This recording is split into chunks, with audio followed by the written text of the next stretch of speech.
Hello and welcome to Do It Yourself channel. Today I will show you where to find the option and how to set up Mino outline shortcut in Samsung Galaxy S24 Plus phone. So first we need to go to our phone settings.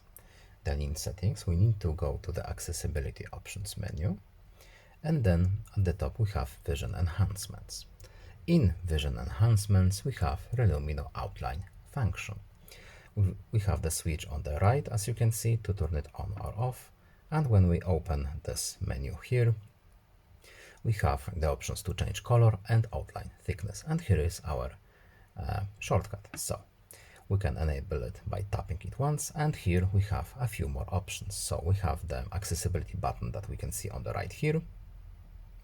Of course, we can use a combination of our side buttons if we want to.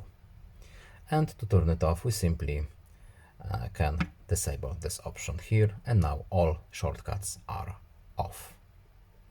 And that's pretty much it.